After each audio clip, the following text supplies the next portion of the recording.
नमस्कार दोस्तों, आज हम बात करेंगे महाभारत के महान योद्धा कर्ण की। सूर्यपुत्र कर्ण का जीवन रहस्यों और विवादों से भरा रहा। आइए जानते हैं कर्ण के जीवन के 10 ऐसे रहस्यों के बारे में जो आपको चौंका देंगे।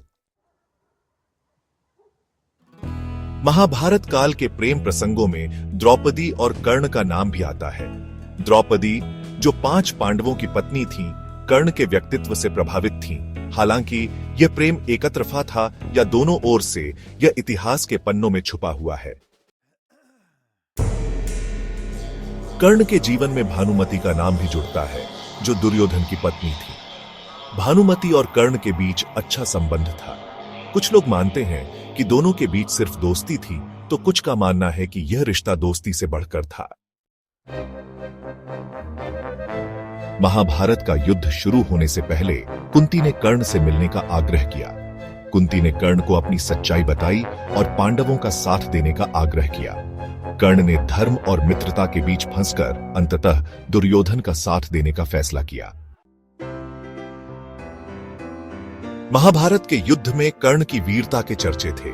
कर्ण, जो सूर्यपुत्र के नाम से भी जाने जाते थे, अपनी अद्वितीय युद्ध कौशल और साहस के लिए प्रसिद्ध थे। उनके पास कई दिव्यास्त्र थे, लेकिन उनमें से सबसे शक्तिशाली था अमोघास्त्र। कर्ण के पास अमोघास्त्र था, जो उन्हें देवराज इंद्र ने प्रदान किया था। यह अस्त्र इतना शक्तिशाली था कि इसे रोकना असंभव था। इंद्र ने यह अस्त्र कर्ण को उनकी वीरता और निष्ठा के प्रतीक के रूप में दिया था। यह अस्त्र कभी खाली नहीं जाता था। जब भी कर्ण इस अस्त्र का उपयोग करते, यह अपने लक्ष्य को भेदने में कभी असफल नहीं होता था। यह कर्ण की सबसे बड़ी ताकत थी। लेकिन श्री कृष्ण की चाल से कर्ण को इस अस्त्र का प्रयोग अर्जुन के विरुद्ध नहीं करने दिया गया।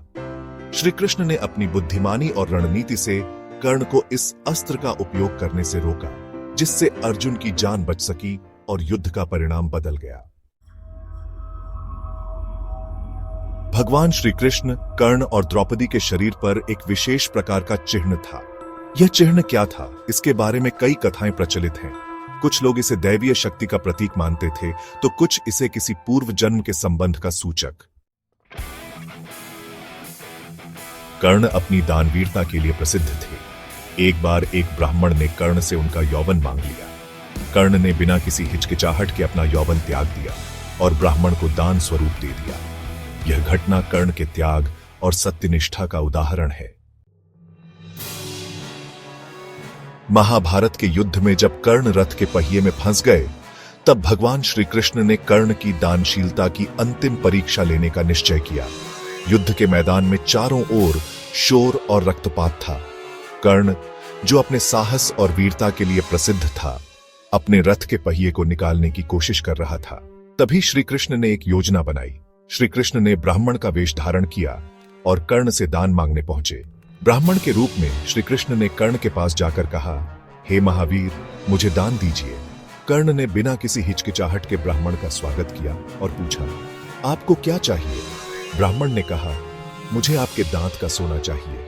कर्ण ने बिना किसी संकोच के पत्थर से अपने दांत तोड़कर ब्राह्मण को दान स्वरूप दे दिए। यह देखकर ब्राह्मण रूपी श्री कृष्ण ने कर्ण की प्रशंसा की और कहा, तुम्हारी दानशीलता अद्वितीय है। यह घटना सिद्ध करती है कि मृत्यु के मुंह में जाते हुए भी कर्ण की दानशीलता कम नहीं हुई थी। कर्ण का यह अंतिम दान उनके महान व्यक्तित्व और निस्वार्थता का प्रतीक है। उनकी यह उदारता हमें सिखाती है कि सच्ची दानशीलता किसी भी परिस्थिति में कम नहीं होनी चाहिए।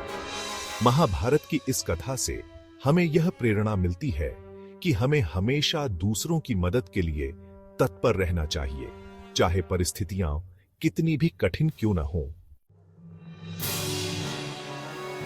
कर्ण को ब्रह्मास्त्र चलाने की विद्या अपने गुरु परशुराम से प्राप्त हुई थी।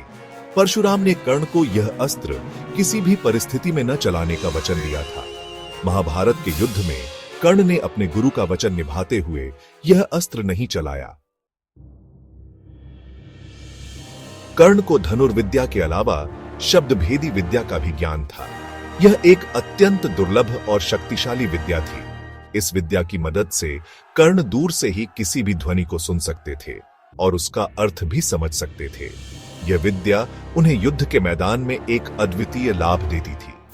महाभारत के युद्ध में भी कर्ण ने इस विद्या का प्रयोग करके कई बार अपने आप को और अपनी सेना को बचाया था।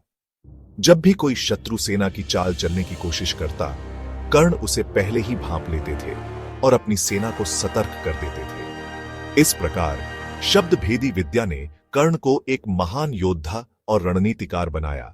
यह विद्या केवल ध्वनि को सुनने तक सीमित नहीं थी, बल्कि ध्वनि के स्रोत और दिशा का भी पता लगाने में सक्षम थी।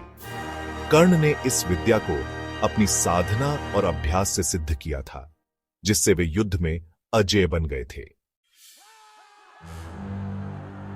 महाभारत के युद्ध से पहले भगवान श्री कृष्ण और कर्ण के बीच एक छद्म युद्ध हुआ था। श्री कृष्ण ने कर्ण को पांडवों का साथ देने के लिए मनाने का प्रयास किया।